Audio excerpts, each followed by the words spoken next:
playing. We got a lot of positive feedback yesterday as I role played Bert Ellis and as Judah Wickower role played Glenn Youngkin.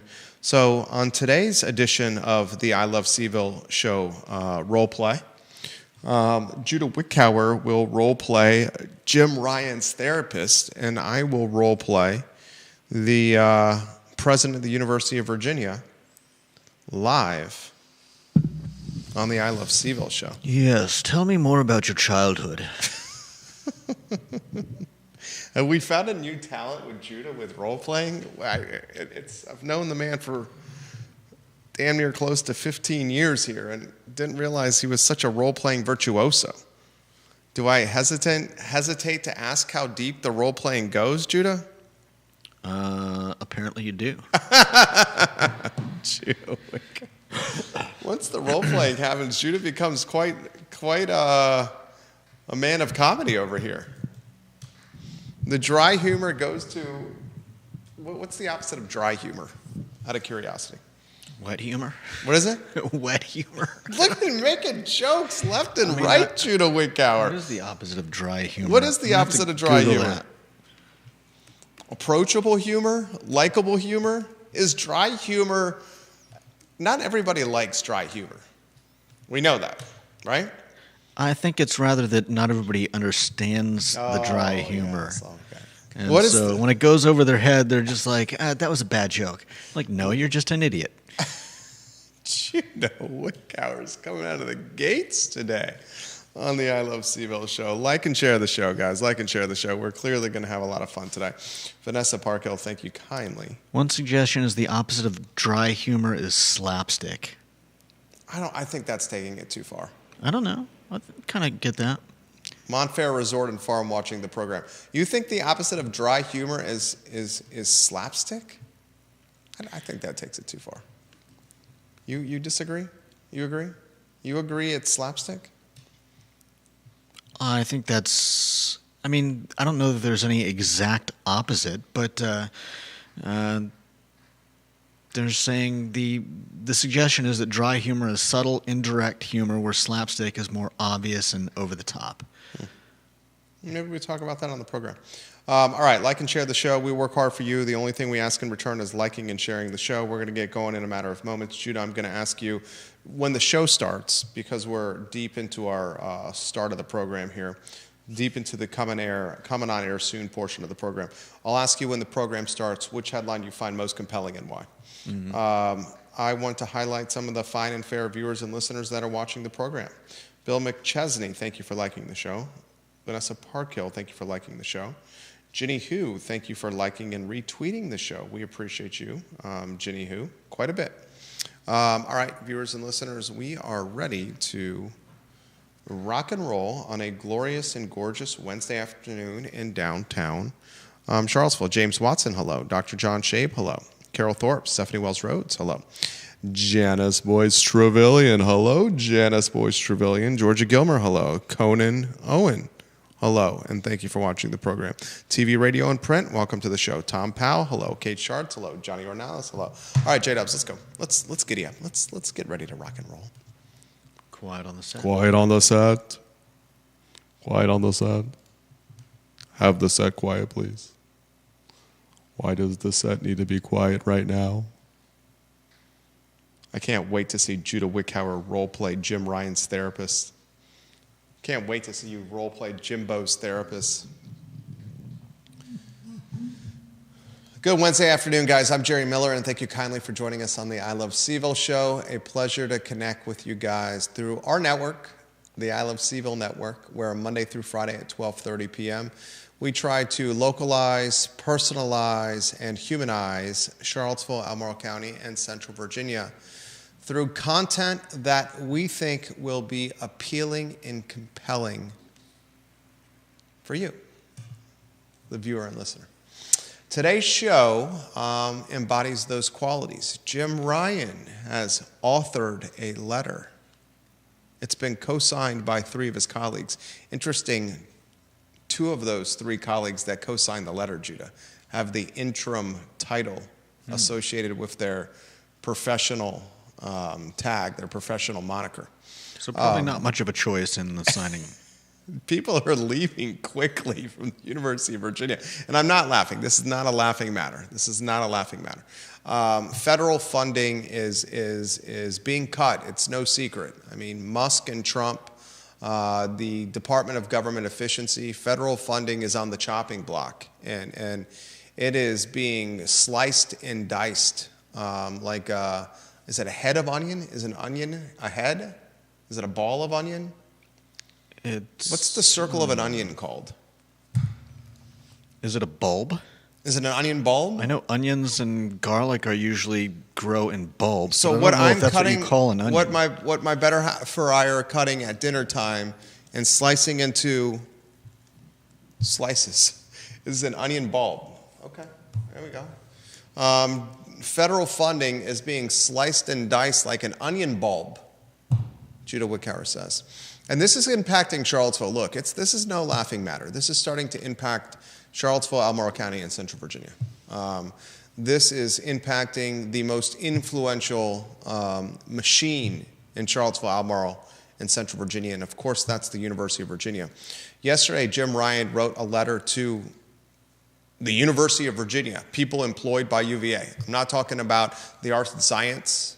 I'm not talking about the engineering school, Darden, the McIntyre School of Commerce, UVA Health. I'm talking the University of Virginia. He wrote this letter to everyone. And folks, in 2025, nothing is a secret anymore. And if Jim Ryan's writing a letter to, how many employees are employed by the University of Virginia, Judah? Can you give me that number? I can look. How many total employees at UVA? If Jim Ryan is emailing a letter to every employee at the University of Virginia, that's going to make its way onto the interwebs and into social media, and it did yesterday. And this letter spells doom and gloom, at least in the short term. Approximately 30,000. 30,000 people received this letter from Jimbo. 30,000? Is that number accurate? Cite your source. Trust but verify. Ronald Reagan. That is 30,000? That's not true. 30,000? This should be a very straightforward Google search for you here with a reputable source. This is from news.virginia.edu. Okay, that's the most reputable of sources. This was from a little over a year ago. February 16th, 2024. UVA in total employs some 30,000 people across its academic division in Charlottesville, UVA Health, UVA Physician Group, and College at Wise. Okay, is that all UVA employees? That's that. I want to know facilities management. You want to know if there's more than that? I want to know how many total employees received this letter because it's the entire listserv. The entire listserv received this letter. Total employees, not just academia. And please don't do that tongue-tie thing again. That scared the bejeebus out of me, Judah. Why is that? It's terrifying what you just did right there. I'll offer the cliff notes of this letter, okay, as he gives us the total employee base. 30,000 is a flabbergasting number. Hiring freezes are upon us at UVA. Hiring freezes. Not only hiring freezes, they allude to raises not being an option, including pay raises, cost of living raises, and bonuses. Not getting the cost of living raise is a gut punch. Not getting performance or merit-based raises is a gut punch. And that's what's happening here and at dear old UVA. And I want to unpack that on the Wednesday edition of the I Love CVille show. Ladies and gentlemen, this is a monumental story here. We're going to unpack this from an analysis on the letter of Jim to the UVA community. You have a number? Or are we going to go with the 30,000 from news.virginia.edu? Do they caveat or offer criteria on that number, Judah? What's that? Do they caveat or offer criteria on that number? No. What goes on with the number on that link that you find? What else is said before and after that number? The whole paragraph is more than 170,000 employees at companies and organizations with at least 1,000 employees were surveyed, and results were broken down based on the number of workers. UVA in total employs some 30,000 people across its academic division in Charlottesville, UVA Health, UVA Physicians Group, and the college at Wise. And since this is from news.virginia.edu, I would think that they are including not just the big names, but the people that take out trash as well. 30,000. Jeez Louise, that is astronomical. That puts in perspective yet again the significance of the University of Virginia. I mean, holy bejeebus. If we're talking 26,000 students and 30,000 employees, as this news.virginia.edu article says, that means the students' employees alone have a population that's greater than what Charlottesville's is on paper. Albemarle County's population, Albemarle County, Virginia population, what do you think that is? I ask you this all the time. And I always forget. 116,000 roughly. That means the staff and students at the University of Virginia combined are damn near close to... A quarter. Quarter? What math did you take, my friend? 30,000 to 116,000? Staff and students combined is at 56. Oh, okay. Gotcha. Total Albemarle County population is 116. Half. What's that? 45%? 46, 47%. Mm-hmm. And when 30,000 people receive a letter like this from Jim Ryan, this is pretty much what happened yesterday. You go to your virginia.edu email. Uh-oh. I got an email from President Ryan. Jim Ryan has emailed me. Good God, this can't be good. Every time Jim Ryan is emailing me, it's about triple murder redacted reports. Every time Jim Ryan has emailed me is about students that were pepper sprayed in a pro-Palestine protest. Every time Jim Ryan has emailed me, it's about alleged corruption and white-collar racketeering at UVA Health. Every time Jim Ryan has emailed me, what is he emailing me about now? I hesitantly click on the email and open it on my phone or computer, and I start reading, and this isn't roses and flowers. This is doom and gloom. No pay raises, no cost of living raises, no performance and merit-based bonuses, hiring freezes, discretionary spending put on ice. That's going to leak, and it's going to leak outside the listserv. I wonder how many universities across the U.S. are sending out those same or similar emails. I would bet you damn near close to all of them. Yeah. Right? Mm-hmm. So we will unpack that not just from a UVA standpoint, but a Charlottesville, Albemarle County, and Central Virginia standpoint, and we will associate some role-playing with it, as Judah Wickhauer is going to be Jim Ryan's therapist, and I'm going to be Jim Ryan, and on the sofa, laying on my back for 50 minutes to an hour at $2.95 an hour, talking to my therapist about what my life has been over the last 12 to 18 months. That conversation on the Wednesday edition of the I Love CVille show. We're also going to talk on today's program a potential buyer for the Daily Progress. Lee Enterprises is the parent company of the Daily Progress. Lee Enterprises, an Iowa-based media company. They own a number of newspapers, including just about all of them in the Commonwealth of Virginia, including the Richmond Times-Dispatch, the Roanoke Times, and the Daily Progress. There's a shareholder that owns just under 10% of Lee's stock, and it's the Hoffman companies, the Hoffman family of companies.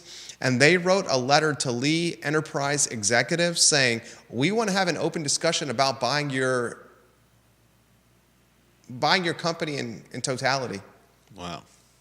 We have a lot of cash on hand, and we own a lot of different businesses. And frankly, Lee Enterprises, you're terrible at running newspapers. That's pretty much what was said. We're going to talk about that on today's episode. I'm going to highlight the worst intersections in Charlottesville and Albemarle County.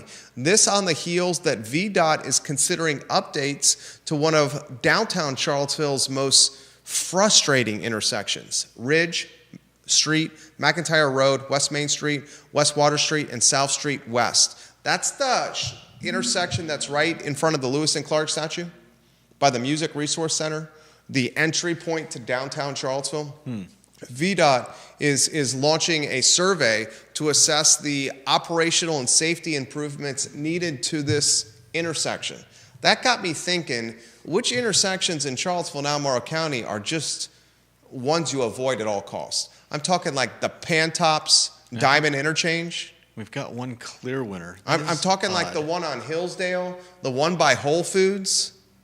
Whole Foods. I'm talking about the... You want to see Charlottesvillians being insane, terrible drivers. Yeah. The Whole Foods one. I'm talking about what's becoming of Ivy Road as you go from the city into Albemarle County, when there's an apartment complex being built next to Moe's Barbecue, when there's a Gray Star doing a 13-story apartment complex off of Old Ivy Road, kind of across from Bel Air and St. Anne's Belfield.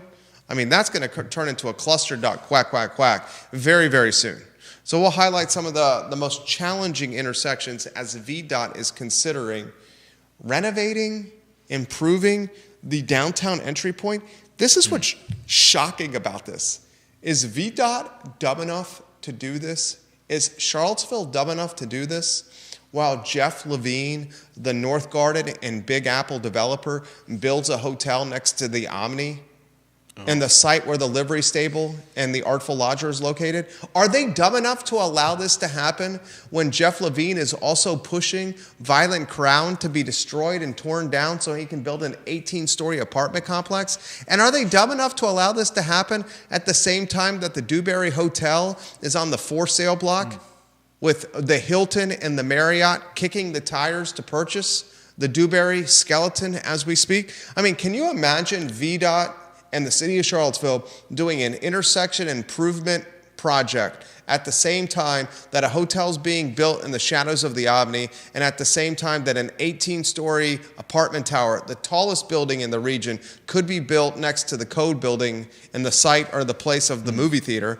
and at the same time that the skeleton that Johnny Dewberry, Waynesboro's finest, the former quarterback of the Ramblin' Wreck, is trying to sell with the Marriott and the Hilton kicking the tires to purchase. Ay, mi madre carajo, chico. We'll talk about that on the Wednesday edition of the I Love CVille show. We'll highlight the fact that Dollar Tree has sold Family Dollar $1 billion to two private equity firms. $1 billion with a B, smackaroos. Family Dollar is now in the hands of venture vultures. Quite possibly. Venture vultures own Family Dollar now, as Dollar Tree says, we don't want Family Dollar no more. Get it away from us. What is the localized impact of Family Dollar being sold, ladies and gentlemen? There is a Family Dollar located in the area, Judah Wickhauer. Pop Quiz Hot Shot. What movie is that line from? Pop Quiz Hot Shot. Pop Quiz Hot Shot? Viewers and listeners, what line? Top Gun? No, not Maverick and Goose. Pop Quiz Hot Shot. What viewer and listener, you'll get praise on the I Love CVille show, can name the line that movie is from? The movie that line is from. I think that's what I'm trying to say. Anybody? Viewers and listeners? Judah, do you give up? Yeah, I have no idea. I'll give you a hint. Okay. Sandra Bullock? Sandra Bullock? The number of Sandra Bullock movies I can name. That doesn't help you either. This is one of the most iconic lines of a movie generation. Is it Speed? Oh, Judah Wickhauer. Did you really not know that? Or was the clue that one of the most iconic movies of a generation what gave it away? Pop Quiz Hot Shot, Dennis Hopper to Keanu Reeves, Speed. That was the only movie I could think of off the top of my head that Sandra Bullock is in. Okay. Very good. Well, you got it right, Judah. So props to you. Cool. Pop quiz hotshot. Where's the only Family Dollar located? Is that the one at the bottom of Pantops? I don't think so. No. No. Is that not a Family Dollar? I don't think so. You guess again as you look to. I think that's a Dollar General. Yeah. In the Lazy Parrot Shopping Center, where Roses was closed. The only Family Dollar in the area is in the Willoughby Shopping Center. You drive by this on the way to your parents. Willoughby. I don't even know next what to that the is. Food Lion. You drive by it as you go to your parents in the Willoughby Shopping Center. There's a Dollar Tree on Pantops. Okay. And a Dollar Tree in the Wegmans Shopping Center. Do we have a Dollar General locally? Anyway. Not that I'm aware of. Family Dollar has been sold. I want to localize this to Charlottesville. I also want to highlight that media reports are linking Isaac McNeely to the North Carolina Tar Heels. The UVA sharpshooter who has 1 year of eligibility remaining, who entered the transfer portal much to the demoralization of Wahoo Nation, as being linked to UNC in a big bag of money. That story on the I Love CVille show. Judah, let's give some love to some of our partners. We'll highlight our friends over at Pro Renata. John Shabe, staying focused, the man at the task right here. Dr. John Shabe and Pro Renata have a comedy act tomorrow. You want to give the who, what, when, where, why of tomorrow, Judah Wickower, and this very nationally known comedian that's coming to Pro Renata with $10 tickets, man. Yeah. We got Tim Shropshire. He is a lot of things. I believe he even has some I don't know if they're cooking show comedy acts, but you can find Google a lot of information about him, where he's doing like barbecue. Pro Renata, Judah, Thursday. Stick to the task at hand. You said who, what, when. This is part of the what. He's going to be doing a comedy show at Pro Renata. There we go. Thursday. Yes. March 27th. There we go. That is it's tomorrow. $10 tickets. From 7 to 9 p.m. Eat some pizza, eat some ice cream, drink some beer, and check out the Disney World of Crozet. John Shabe understands the concept of experiential. Stacey Baker Patty, is she one of our valued listeners that we do not have a photo of? Stacey Baker Patty says speed is the answer that Judah is looking for. Stacey Baker Patty, you are an extremely intelligent viewer and listener. You are correct. A lot we're going to cover on the program. She's not on our list. We don't have her photo? No. Oh, man, Stacey Baker Patty, I wish we had your photo. I'd put it on screen. All right, do we want to get to Jim Ryan? Dude, anybody that says they want to start getting into the stratosphere of 1% wealth, and Jim Ryan, I would say, is flirting with the 1% wealth stratosphere, okay? The guy's making about $1 million a year. When you include the other, like, pomp and circumstance and bells and whistles, the dude's making well over $1 million. I mean, he's got a house on Cars Hill.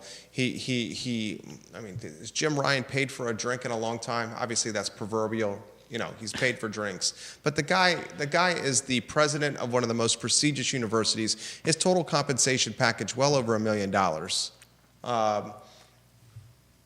You say you want to be in the stratosphere of top 5% or top 1%, top 3%, 2%, and 4% wealth. You may want to think again. Because the last 24 months to 36 months of Jim Ryan's life have been, in a lot of ways, a living hell. A living hell. Okay? First, he navigated COVID. Okay? And frankly, how President Ryan and UVA managed the pandemic and COVID, we applauded them. He earned brand equity and community loyalty with his tie at half mask, sleeves rolled up, video conversations with students in the UVA community, in the Charlottesville area community during the pandemic. Really likable, really approachable. Really kind of took, and this is not about politics, but it took a lot of like the approachability cues from Barack Obama. It's not about politics. It's not about being a Democrat or Republican. One thing you can say about Barack Obama is the guy has approachability. and he has approachability in spades. He did that by making himself one of the people, by taking his button-down shirts and rolling up the sleeves to his elbows and loosening in his tie and just taking off his sports coat, his suit jacket, and just coming across as an average Joe you want to belly up to the bar with. Barack was real good at that, President Obama. President Ryan had that too. Then you start dabbling in a dose or a smidge or a sprinkle of President Ryan waking up at sunrise and running around grounds and encouraging the community to run with him. Remember early in his presidency, President Ryan was walking around grounds and interviewing students with microphones, doing kind of like the Jay Leno act, Judah, where he would ask students random questions about UVA and he'd have a videographer following him around, interviewing the students. I loved it. It was really in a 180-degree contrast of what we saw with John Castine, who was a little bit more stodgy, still very likable, but way more button up, way more Tyler in full tie and full position and suit jacket on at all times, even in 100-degree weather. I think he was far more of a getting money for the school. He was a fundraiser. Yeah. He was an OG president. Yeah. Where Ryan came across there was also no, or at least far less, social media to be capturing every breath and footstep. 100%. And today's social and digital world, where everyone's got a camera and a platform and a massive following at their fingertips, you have to be on your P's and Q's significantly more. From that approachability and affability and overall agreeability, Jim Ryan, early in his presidency, look at what's happened, dude.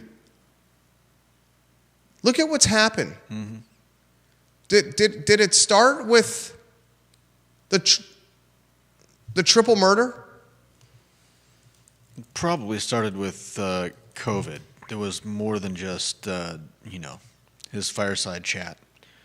There were probably a lot of tough decisions to make, and then we come out of it, and we've got, as you said, the triple murder. Okay, I'll give you. It started during the pandemic, because during the pandemic, during COVID, they also did a kind of not just a hiring freeze, not just a raise and performance bonus freeze, but they also cut people's pay.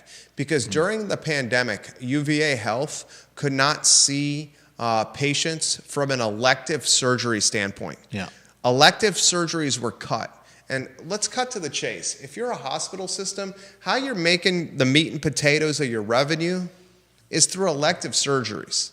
So during the pandemic, elective surgeries were not an option because we thought the vid was like on the ground, and if we walked shoes on the ground, we'd spread the vid. Vid? We thought COVID, short for COVID. Yeah, I figured that out. We thought COVID was on the doors or on cars.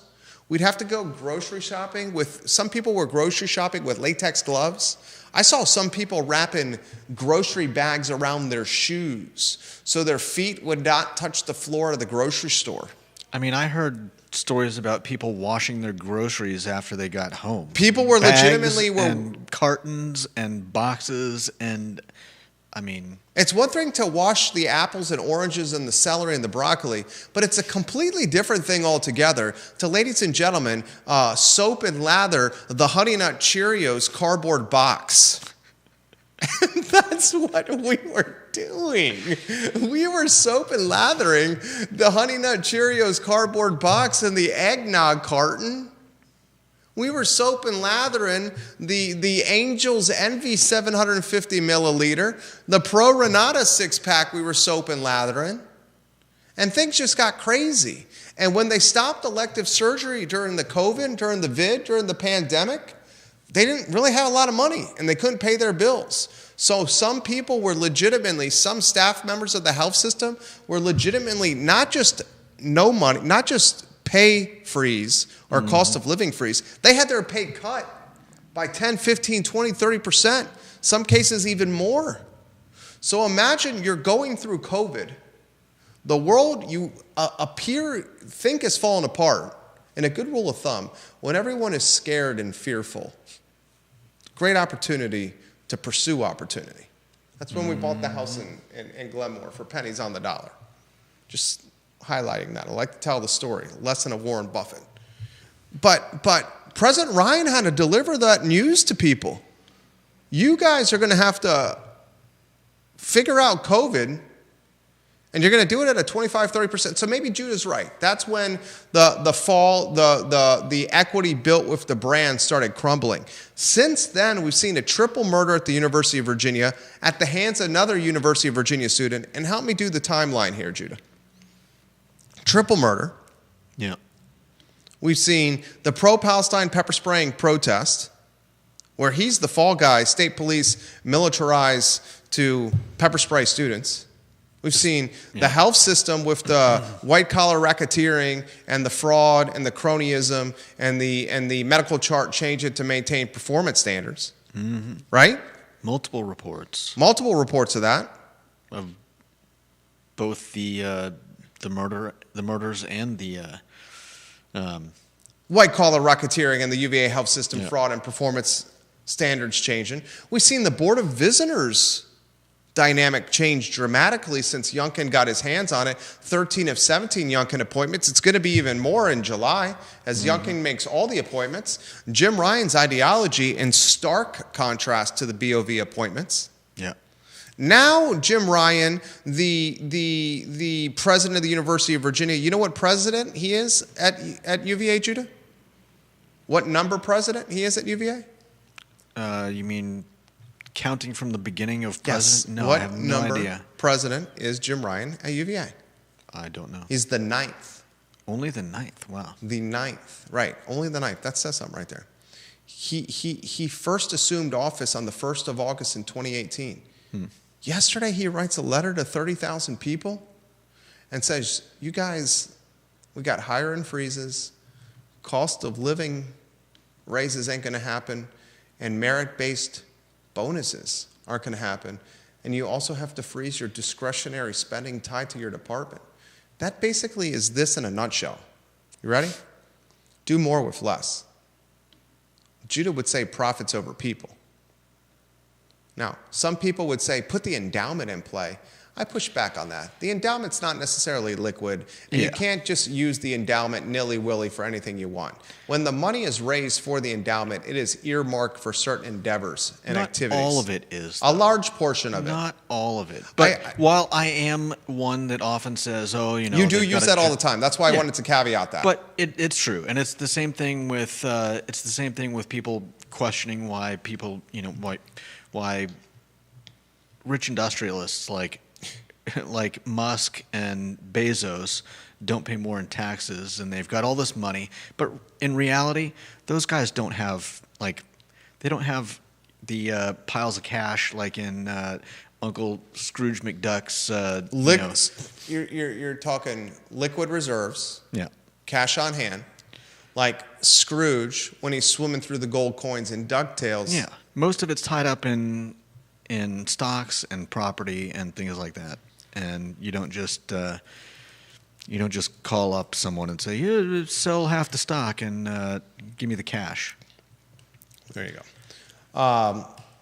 Rotate the lower thirds on screen if you could, please. Those lower thirds I hear from many viewers and listeners are very, very important. We got 3 tied to Jim Ryan. Do you know any of the DuckTales theme song? What's the hook of the DuckTales theme song? DuckTales. Ooh. Do you remember that? Judah Wicker is on point today. That's the only thing I could tell you about those songs. That's what I remember too. DuckTales. Woo. Yeah. What do you make of the Jim Ryan letter? Is it just more of the poop storm heaped on this man? I don't know. It doesn't really say much. I wouldn't say it was. I wouldn't say that letter. You don't think caused a drop of sweat to come off of his brow. In fact, I doubt he even wrote it. Staff at the university. I disagree with you. You say you doubt he even wrote it? Yeah. I push back on that. That's I think fine. Jim Ryan, with this letter sent to staff, absolutely had influence of how it's laid out and the words that were chosen. 100%. This is a significant letter. Yeah. And I'm going to ask you, and I'm going to ask the viewers and listeners this. This is not a fair reality, but it is today's reality. When this letter is written to staff, 30,000, Judah said, that number I find flabbergasting. My jaw was literally on the studio table when you said that. This isn't a byproduct of decisions that Jim Ryan has made. We got federal cuts upon us. Yeah. This is Trump and Musk and the Trump administration that are creating these headwinds for UVA and college and universities everywhere, right? Mm-hmm. I mean, that's what it is. But the fall guy in some ways is going to be President Ryan. He's the president. Yeah. He's, what, the second highest paid guy, third highest paid guy? We won't include the head coaches, UVA, men's football, or football and men's basketball, because they're paid from a number of different pots. I mean, Craig Kent's not there anymore. He's resigned. Is the dean of the medical school, Melina Kibbe, and then Jim Ryan, the two highest paid people? When you make this level of compensation, Judah, and when you earn this level of perks and bonuses and bells and whistles, and when you have this level of profile, you become a target. You become, and you position your position in the microscope. And folks are going to say, this is Jim Ryan's doing. They're going to say it's Jim Ryan's doing. Okay? And it's a perfect segue to role play as you put those lower thirds on screen. Mm-hmm. And in today's edition of role play, and no Bill McChesney, the great Giardini are not here today. And neither is the great Bubini, which was Judah's nickname that he came up with, that he loved. Oh, yeah. Very, very wonderfully conceived name. Carol Thorpe says, please remember that Jim Ryan also magnificently botched the Morgan Benninger, Ziana Bryant fiasco. That's another one. That was just train wreck. Where a protest on Water Street, Black Women's Matter protest on Water Street, with Ziana Bryant, one of the leaders, who very interestingly is running for Charlottesville School Board today, tried to literally ruin the life of a fellow UVA student, claiming the fellow UVA student, Morgan Benninger, was alluding to vehicles slamming and ramrodding the protest when she was not, in fact, doing that. Right. That was disgusting behavior. Oh, 100%. Disgusting behavior. That story is well documented. You can find it online. But I want to get to role playing. I want to get to role playing on the I Love CVille show today. And in today's episode of role play on the I Love CVille show, yours truly is walking into a waiting room. And yours truly is walking into a waiting room in downtown Charlottesville. And here's the setting. In the waiting room, smooth jazz is playing through speakers. The mood and the lighting is one of calming nature. The lights are dim, incense is burning, and Kenny G, Michael Bolton's smooth jazz, is percolating the speakers in the waiting room. Jim Ryan. Is that a specific request from Jim Ryan? Jim Ryan enters the door, and President Ryan, on today's edition of Role Play, is tired, he's exhausted, and he's proverbially been run over by a truck. And no, it's not the truck that Ziana Bryant said Morgan Benninger wanted to use on a protest in Water Street. Okay, Jim Ryan is in the waiting room waiting for his therapist to come out of their room to start the therapy session. Cue the therapist. I hope you have a good name, Mr. Therapist, of who you're going to be called, because my name is President Ryan. You didn't tell me I had to come up with a name. Just come up with something on the spot, Judah. You're a quick thinker. You're very succinct and witty. Cue the therapist who is opening the door to the waiting room and asking client Jim Ryan to come in for a 50-minute session at $2.95 an hour. And action. Welcome back, President Ryan. It's good to see you again. I can already tell that you've had a rough week. Would you care to lie on the couch? Thank you for seeing me in such short notice. I know my schedule is unpredictable, and I know you're very busy. And I'm grateful for you giving me the time. Yes, I'll come in on the couch.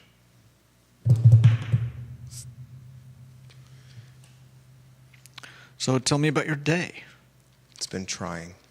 I had to notify 30,000 people via email that they will not get cost of living raises, pay raises, performance-based bonuses.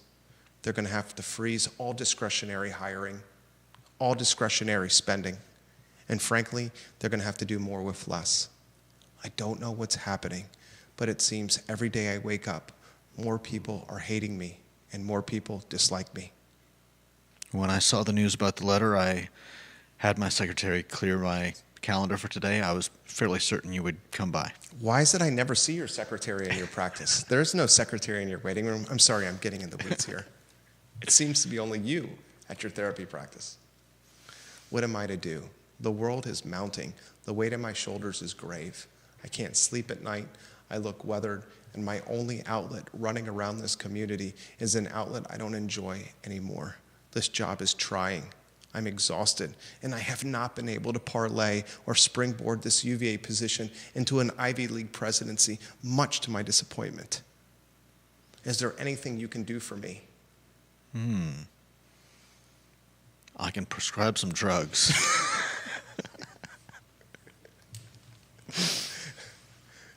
You know what that Xanax does to my mind. You know what that Valium does to my clarity of thought. I must be clear. I cannot do the Valium again. We have a few drugs we've been testing on patients, and one that I think might work well for you. But Mr. Watson, no more drugs. No more drugs, Mr. Watson. No more drugs, please. Please, Dr. Watson. Okay, Dr. Watson, we've talked about this. You haven't given me anything so far, and I'm 10 minutes in. That's costed me $65 so far. I'm here to listen and evaluate. And how can I be liked again? How can I get back in the good graces of the community, of alumni, of rank and file? How can I build and breed my trust again, my likability and approachability? I've tried everything. The Boston Marathon, jumping into swimming pools to celebrate national championships, being there to revel in a national championship for basketball, a game that they throw a ball into a hoop and they play at a snail's pace. They don't even try to score. I traveled all the way across the country for this trophy presentation to win likability, and it's all eroding before me. Have you tried honesty? Honesty? Did you see the letter I wrote? Did you not think it was honest? While it may have been honest, it seemed to be somewhat lacking in detail. What do you mean? There was plenty of detail. I used big words. I used 3-syllable words, 4-syllable words, 5-syllable words. I used sentence structure. Grammar was correct. I signed it with my president title. What was wrong with it? And nothing was redacted.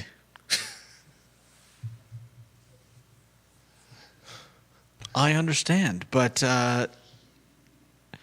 there's been quite a bit of interaction between you and the local community, not to mention the school, UVA, where I think a lot of people have gone from seeing you as a very approachable figure when, for instance, in the video where you rolled up your shirt sleeves, sat on the desk, and I think people related to you. And it seems in recent years that a lot of what you've been doing has been hidden behind a veil of secrecy. And whether or not you see that as necessary or whether you've been ordered into those situations, I believe that overall the look is one of, as I said, secrecy. There's another man telling me what to do. He controls the purse strings. He controls my bosses. He determines where the university goes. I can do nothing. I'm the president, yet I'm nothing but middle management here. Somebody 60 minutes from me, 65 miles from me. A very wealthy person is telling me what to do. I'm the fall guy. I'm the scapegoat. I'm hanging on the sword. What else am I supposed to do? There's a gentleman on the Board of Visitors right now, a very angry fellow, a portly fellow, a gentleman who chooses to drive in a luxury vehicle across state lines to threaten my students.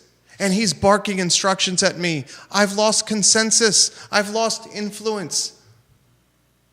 I'm tired. Have you thought that maybe a break would be in order? The Ivy Leagues won't pick me. Maybe you need some distance from UVA before they will. To my house in Earlysville I go. Take me off the clock. I'm not paying full freight. Can you imagine as we exit role play? Being in this position. Do you feel pity? Do I feel pity for President Ryan? It's hard to. This is one of the most empathetic people I've ever met in my life. A man whose emotional intelligence is off the charts. One of the kindest people I met, and I'm talking Judah Wickower, not therapist Watson, and not that fool that was acting Jim Ryan moments ago. Certainly not that fool that was acting Jim Ryan moments ago. This man, Judah Wickower, is one of the kindest, most empathetic people I know, and he legitimately cannot acknowledge immediate pity for a man over the last 24 to 36 months that has faced scandal, murder, rights being stepped on, alleged white-collar racketeering and cronyism and fraud, and an emasculation of power and influence, most likely health issues tied to stress, Possibly. quality of life erosion undoubtedly, and Judah cannot find pity in his heart or empathy.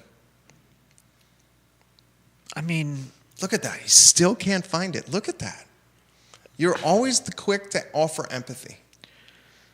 I'm not saying you're wrong. I'm not saying you're wrong. That's because I can empathize usually, and I can empathize with him having tough times, but it's his job, and I think the barrier for me is the fact that we've had all these equivocations and messages that don't really.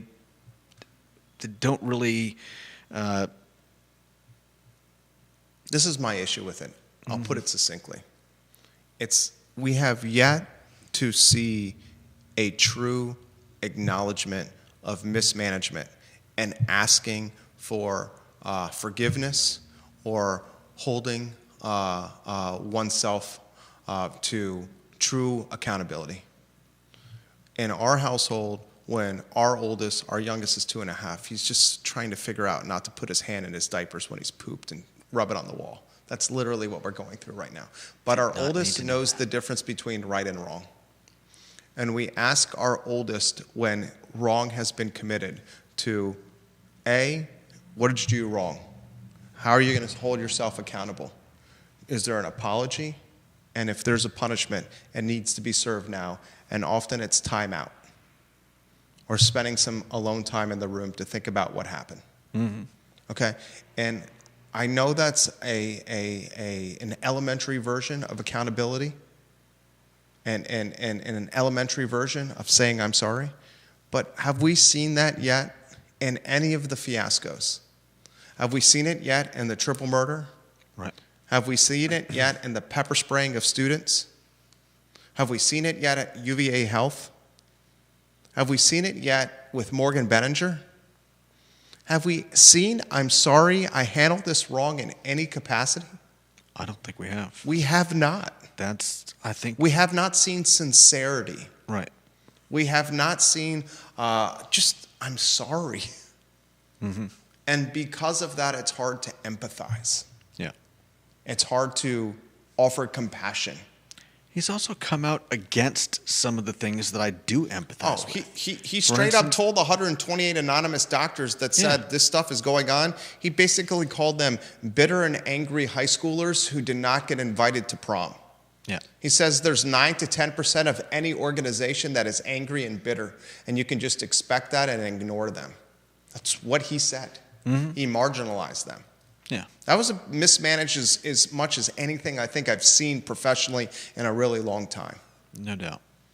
Now, we've spent some time covering this, and we continue to have to cover it as Burt Ellis fights for power on the Board of Visitors. What happened with the meeting yesterday with Governor Youngkin? I mean, is he fighting for power? Burt Ellis is undoubtedly fighting for power. You could make a legitimate argument right now that the most powerful person at the University of Virginia is Burt Ellis. A legitimate argument. Burt Ellis is to UVA as Elon Musk is to America. Very similar personality traits with Musk and Ellis. We'll cover that more on tomorrow's edition of the show. We have other topic matter to get to. Judah B. Wickhauer, you're doing a hell of a job today. What are the next topics on the show as comments are coming in very quickly on a Wednesday afternoon? In fact, why don't I get to Lee Enterprise? To some of those comments. I do want to cover Lee Enterprises, the owner of the Daily Progress, one of their top shareholders, looking to take control of the Daily Progress. The second biggest shareholder, in fact, the Hoffman family of companies. Comments are coming in, though. Deep Throat's back in the mix, fresh from Montana. He says, anyone can pose as a sympathetic good guy, but under stress, the mask drops. That's a good point. The UVA health situation and his response to it was that dropping the mask moment. Mercenary organization man with some fake-ass jog with me jive, is what he calls him. Interesting. I appreciate his words here. And I think he makes a good point. Anyone can pose as a sympathetic good guy, but under stress, that's when the mask of sympathetic good guy drops. And he says how he handled the UVA health and its response was the dropping of the mask moment. And he says he's a mercenary organization man with some fake-ass jog with me jive. Deep Throat, genuinely mean this. You have a way with words, the written word in particular. No doubt. Ginny Hu watching the program. She says Forbes just listed Notre Dame as the best large employer for 2025. Forbes magazine listed Notre Dame as the best large employer for 2025. I did not see UVA on the list, although they were ranked 73rd in 2024. Ginny Hu says Judah immediately went to medicine and drugs to slap a Band-Aid on the problem and does laughing face emojis. I did notice that as well. A reminder, folks, that I am not a practicing psychotherapist of any kind, shape, form, or... I did notice that as well. I think we all noticed you immediately went to the drugs for President Ryan. My other choice was suggesting that he quit his job and go hang out in the mountains or the prairies for a year to just decompress and get a new perspective on things. All right, a couple of items out of the notebook that are extremely important here. I hope this plays out.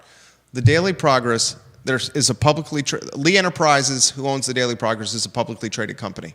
They own the Richmond Times-Dispatch, the Roanoke Times, the most amount of newspapers in the Commonwealth of Virginia. They own other newspapers like the paper in Buffalo as well.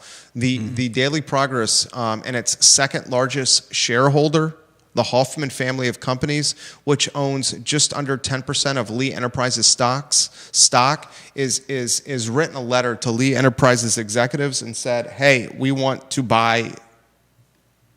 have an open discussion about buying your company in totality. I can't believe that's not an immediate, yes, please. If you're Lee Enterprises, and remember, I'll push back slightly on that. In the past, Lee Enterprises has fought other shareholders in their pursuit of purchasing the company. And they've certainly just worked hard to come back from their cyber attack. In the last year alone, a cyber attack has crippled Lee Enterprises, a newspaper business, to the point that this cyber attack prevented the newspaper business from printing the newspaper. This cyber attack for months kept the Daily Progress and other media brands in Lee Enterprises holding and their portfolio from making news, writing news, ladies and gentlemen. For the most part, the Daily Progress for the large portion of 2025 was not behind a paywall. How were they generating revenue? How were they printing the notices from government where they had to paper the trail about permitting and zoning and other government business? That's why that's why the Charlottesville tax discussion is postponed. Yeah, with Albemarle County, right? Because it or was it the city of Charlottesville? This is Charlottesville. Yeah, postponed because they couldn't advertise the rate. No, it was because it was advertised in the wrong section. Oh, I thought it was advertised incorrectly. I think it was advertised in the wrong section of the paper. Yeah, we're talking like a squirrel trying to eat a nut, and before the squirrel ate a nut, it confused the nut with a rock and ate the rock and broke his teeth. We're talking incompetence here. Absolute incompetence here. This company, the Hoffman family of companies, I hope to God they buy this portfolio of brands for Lee Enterprises, because we're at the bottom of the barrel. You think they're buying the whole kit and caboodle? Whole kit and caboodle. Dang. Buying Lee in its entirety. Oh, wow. The whole, not just the Daily Progress, J-Dubs. Lee has 78 newspapers. 78 newspapers. Hoffman has 21 publications of their own. And the Hoffman companies, I would encourage everyone to look at the Hoffman family of companies online. This company is in the search space, internet search, is in vineyards and wineries, is in transportation, is in commercial real estate. This guy is extremely diversified with his revenue stream and very much understands profitability and how to take struggling businesses and put them in the black. I hope this happens for the community's sake. Yeah. As we've become a media desert at a time we need news coverage more than ever. Next headline, Judah Wickhauer. What do we have on the docket over there? Are we talking worse intersections in the community? Ooh, that's a good one. This comes on the heels of a report that's out there that VDOT is considering updates to one of Charlottesville's most confusing intersections, most specifically Ridge Street, McIntyre Road, West Main Street, West Water Street, and South Street West. I will say this, that is the Lewis and Clark statue is gone. Where the Lewis and Clark statue was, that intersection is a cluster. The Belmont intersection is still a cluster. I'll tell you a really under-the-radar cluster intersection is the Park Street at the bypass with the back-to-back lights there. On the bridge of the bypass on Park Street. Yeah, I know. I hate that. That's the way you go home, isn't it? Yeah, I hit that every day. Yeah. That is a nightmare. Twice. An absolute nightmare. The Pantops Diamond Interchange or whatever they call it, that's an absolute nightmare. Yeah. I would make a legitimate argument. I thought you liked that. What? I thought you liked that. Well, it's gotten way worse. Has it? Yeah, it's horrendous. I always question why. It doesn't make any sense to me, but I'm sure some people understand why you would cross streams like that, stop one to let another one go. I can make a convincing argument that there's a handful of intersections in the Charlottesville-Albemarle County area that is depressing or hurting real estate values. You're not going to want to hear this because your parents live down 5th Street Extended. But when that Wawa is finished down 5th Street at the intersection of Wegmans and 5th Street Station, right? That is going to impact real estate values in Southside Charlottesville down 5th Street Extended. I don't think my parents care. Well, I mean, your parents are retired and on the backside of their lives over there, so it's not like they're driving into work or driving home from work during peak driving time. Right, if they were driving into work, driving home from work, or picking up their kids during peak drive time, they would care. Yeah, but we were talking about property values, not That Wawa intersection is going to make that area so difficult to get to. I predict it's going to impact property values. I predict that Pantops Diamond interchange impacting property values toward Keswick. If that lowers their tax rate, I'm sure they'll be happy. It's not going to lower their tax rate. Why? If the property value goes tax down. rate's being raised by Albemarle County 4 cents. Are you talking about assessment? Yeah, assessment. Okay, assessment's one thing. Tax rate's completely different. I meant the rate that they County of Albemarle is raising the tax rate 4 cents. Yeah. I'll make a legitimate argument. People don't want to hear this here. When the UVA continues its development down Ivy Road, okay? Mm-hmm. And when UVA develops buildings for second years to live on Ivy Road, more students to live on grounds in UVA housing, at the same time that a 10-story apartment complex is being built next to Moe's Barbecue, at the same time that Greystar is trying to build 500, 600 units on Ivy Road, Old Ivy Road, luxury student housing, all that happening at the same time, I can make a legitimate argument that development is going to cause a bottleneck and impact values in key neighborhoods on Ivy Road. Everything causes a bottleneck in Charlottesville. Okay, 100%. I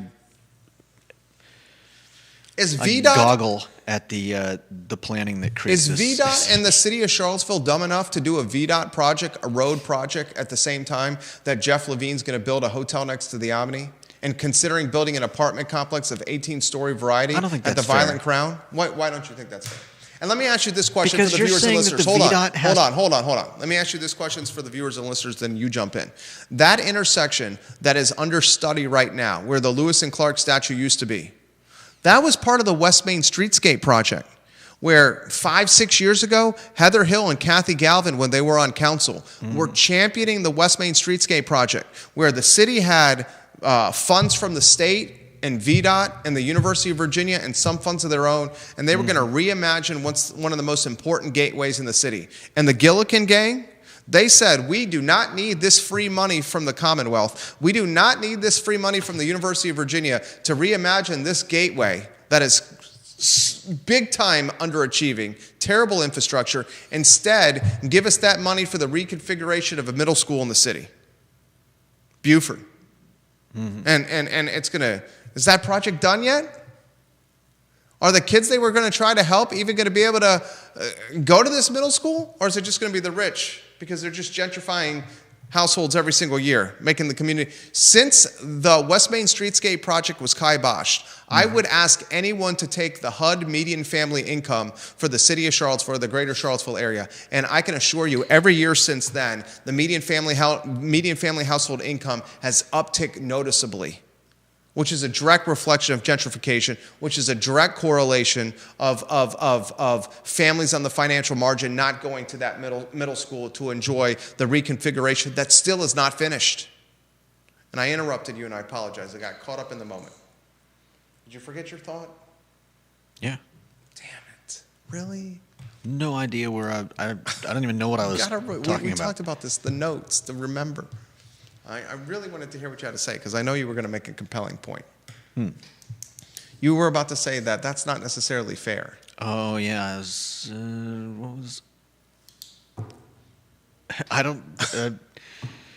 whatever you were talking about. Therapist Watson, we need some memory stuff over there. Janice Boyce-Trevelyan says, Ivy is already a bottleneck by salvage, 100%. I drive our kid into school in the morning to first grade. If I leave, we live in Ivy, if I leave the house at 7:20, I can get to school in 9 minutes. If I leave the house at 7:38, I can get to school in like 18 minutes. Because when you're driving in from Crozet and Ivy down Ivy Road into the city, passing the car wash and Papa John's and Boar's-Head, the sun starts rising. Alex Erpy thinks there's a mistimed light over there by Farmington, and it creates a bottleneck toward Crozet of traffic. Oof. But if you leave at 7:20, you're fine, very interestingly, and you can make it to 250 in the bypass for first grade drop-off in 9 minutes, which is pretty darn fast. It certainly is a lot faster than what drop-off was when we were coming from Glenmore. Next headline, what do you got? Jack of all trades, Jack of all wits, Judah Wickhauer. Oh, that's it? What's that? That's it. Family Dollar. We didn't even talk about the... did we even get into what the worst intersections are? Well, my worst intersection. Family Dollar is selling. My worst. What is your worst intersection? My worst intersection is clear cut as all clear cut can be. Isn't yours? Are you saying the bridge? I'm saying it's Pantops and it's not even close. Deep Throat's back, and he's back with a vengeance. Great to have you back. He says buying all of Lee Enterprises sounds like a lot, but the total market cap is $60 million, and Hoffman already owns 10% of it already, and Hoffman is worth almost $2 billion. So it's a very easy buy for them. Great stuff from Deep Throat. And he says, dude, the Rugby Road, Mason Lane, Barracks Road intersection is insane. It's been designed by a blind man on mushrooms. Oh, it's good to have the man back from Montana. I've missed you, my friend. I sincerely missed your quick wit and your wordsmith talents. Mine's Pantops. Are you going to make... I lived that for 4 years. One of the reasons we moved from Glenmore to that side of town is my wife was spending 3 hours in a car with her kid. You spend 3 hours in a car with a screaming baby, you're going to want to scratch and claw your eyes out. Literally. If you're spending 3 hours driving around Charlottesville in a car, you're doing something wrong. That's Northern Virginia stress, not Charlottesville stress. Now my wife is spending less than 30 minutes round trip every day in a car. Less than 30 minutes from 3 hours. Your vote for a worst intersection? I mean, just in terms of all the hate that it gets, I've got to put my vote in for the new roundabout at Whole Foods. The number of times I've heard about people that just don't understand how a roundabout works and can't wrap their heads around it is a little bit distressing. Because they're not that complicated. That one's on the list. Most of us would say they're not that complicated. Hopefully that one starts getting figured out because it's still relatively fresh. But that ain't that easy. And there's not a lot of roundabouts around here, and that's causing some of the confusion. Mm-hmm. Bill McChesney says that intersection revamp would be the absolute elimination of the Lewis and Clark Sacagawea style statue. The only thing left is the word plinth? Yeah, plinth is good. There have been plans to modify the intersection before it was removed. Yeah, the West Main Streetscape Project. Someone should Google, you want to learn about Charlottesville history? West Main Streetscape Project. Google the history of that and understand that the West Main Streetscape Project was kiboshed by the Gillikin gang. Legitimately. And we're still talking about the West Main Streetscape Project, and Buford still isn't done. Yeah. Next headline, what do you got? Family Dollar? Yep. I mean, if we localize this to Charlottesville, this is a headwind for retail, right? At a time of inflationary headwinds, Family Dollar gets sold to Vulture Capital, right? Bridge Capital Management and Macellum Capital Management for $1 billion. Dollar Tree says we don't want Family Dollar anymore.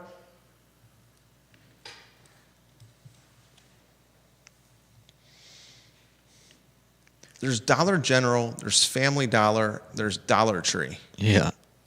Rose is already closed. Kmart's closed. Big Lots is closed. I need you to understand something here, okay? In the category of discount retail, are you with me? Mm-hmm. Rose's, bankrupt. Big Lots, done. Big Lots got taken out by private equity. Kmart, done. Family Dollar, about to be picked apart like Thanksgiving turkey and left for dead on the side of the road like a carcass of a raccoon or a deer on 250. I mean, the odd crows are eating his bottom. The odd part is that it was owned by Dollar Tree, and there are 3 Dollar Trees in the area, and there's also a Family Dollar. It just maybe they didn't put enough TLC into it. The story local is headwind discount retail. That's the story.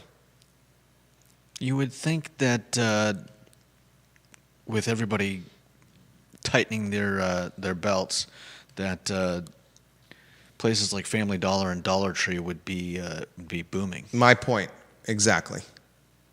My point exactly. You would think that the Burger Kings would be booming and the Wendy's, but they're being eradicated. They're not as cheap as they were, though.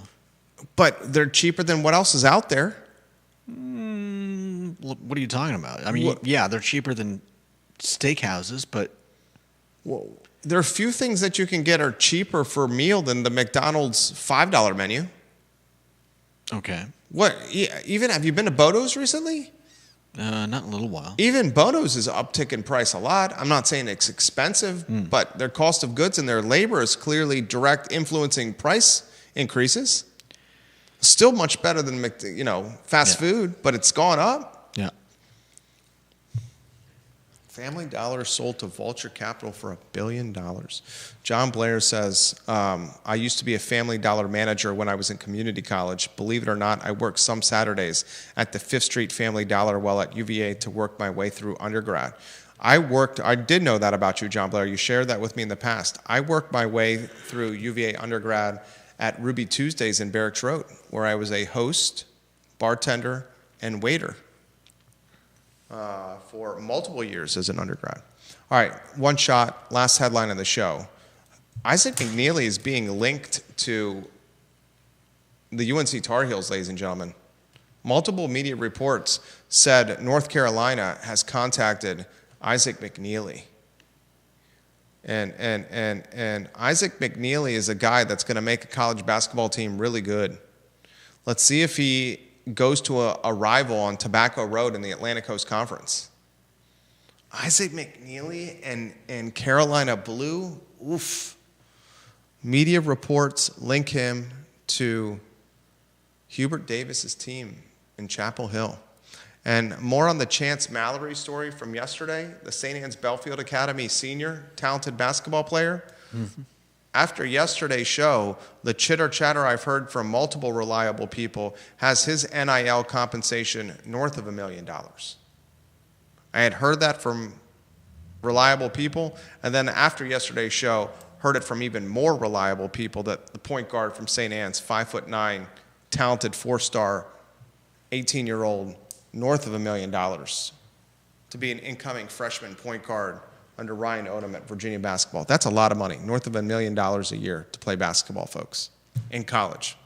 John says the biggest issue with that intersection, in my humble opinion, is what is going to happen to the old Trailways station.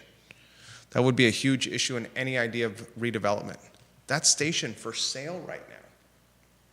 The old Greyhound station. Yeah. For sale. Front of the program, talented Terry Hinderman owns the building right next door to that station. All right, that's the Wednesday edition of the show. Judah Wickhauer was on point today. That's back-to-back. In fact, that's 3 shows in a week where he's been on point. My name is Jerry Miller. Thank you kindly for joining us. So long, everybody.